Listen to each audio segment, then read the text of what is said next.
Okay, so we're going to try something new today. Now, I can't see what I'm doing. Well, I mean, I can see what I'm doing, but I can't see what the camera's seeing. I'm trying a new head apparatus. That way you can see what I'm doing. So we're making Play-Doh today, and I've already put some things in the bowl, but I'm going to show you what is needed.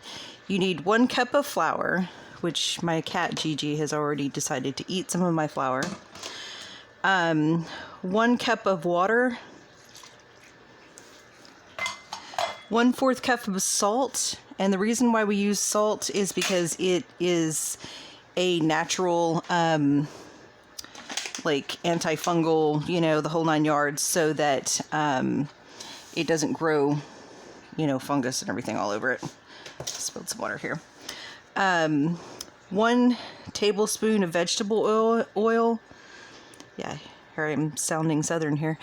The reason why we use this is it keeps the Play-Doh a little bit softer, and you kind of want that because the homemade Play-Doh like this, super fun to play with, but also what I do is I put it in wedding balloons, which are a little bit bigger. And, you know, that way they can have the stress balls and everything like that. Last thing is 2 teaspoons cream of tartar. This helps the Play-Doh kind of solidify, kind of plumps it up a little bit, and you'll see. So it doesn't look the greatest.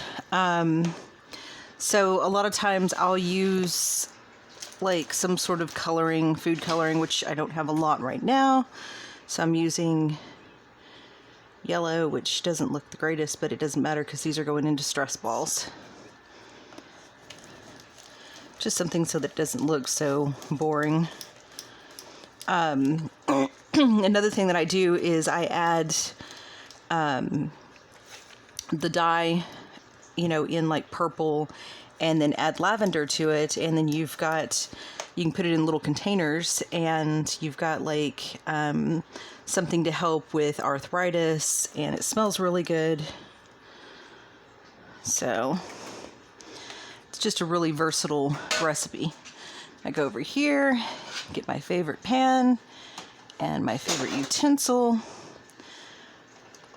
and turn the heat on, because you do have to cook this. I cook it over medium heat. You're going to take it off long before it completely cooks, because you're going to want it to be just a little bit gooey when it comes off, because it'll actually solidify as it gets cooler, because you're going to be kneading it. And so when you're doing that, it'll get a little bit harder, like Play-Doh, but not too hard. You'll see, it'll be all stuck to the counter when I put it on the counter, and then it won't. So we're letting that heat up. Yes, there's a couple of my cats being brats. All right. So we're letting this cook, and you do want to stir it while you're cooking it. Just helps a little bit. You'll start seeing it become solid. And yeah, there's chunks of flour in it, but it doesn't really matter. As it heats up, it'll start getting rid of those. Sometimes it depends on how old the flour is. Which I just bought this, but that doesn't mean much.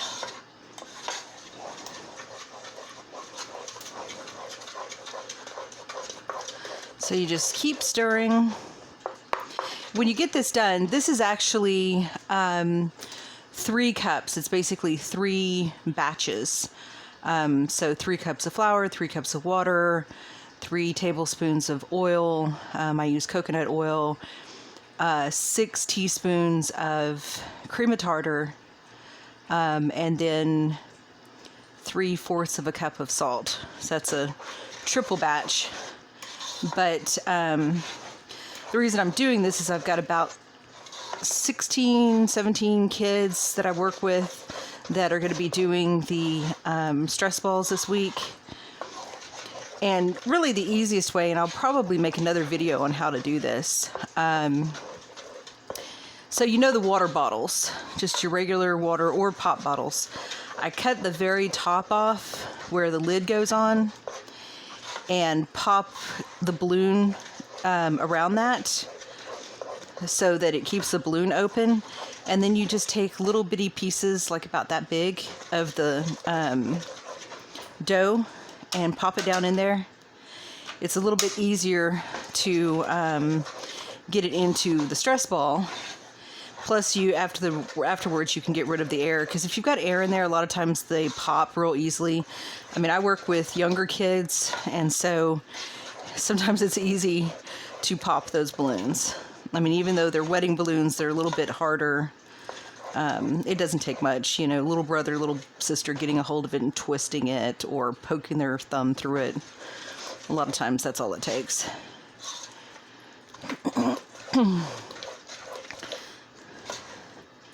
So I'm starting to see it get harder here. And this is where it gets really hard to stir it. And I've got arthritis in my hands especially, so stirring it isn't always easy, but the payoff is that when you're kneading the dough, it's super hot. So it's actually really good on your joints, as long as you don't burn yourself. This is why every time I give this recipe out, it's like, but you have to supervise, because it would be real easy for a kid to end up burning themselves. And I do let the dough get a little bit cooler before I put it. All right, go ahead and remove that from the heat. And you can see it's still very doughy, slimy, whatever you want to call it.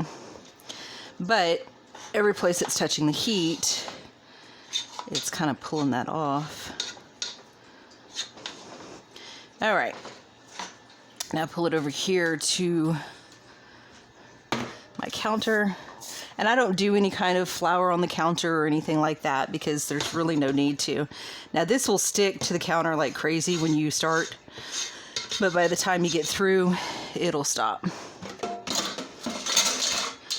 right, get all of the stuff off the handle. And like I said, it's pretty hot when it's coming off the stove, so you kind of have to test it before you just go on there and start kneading it, because you'll end up burning your hand.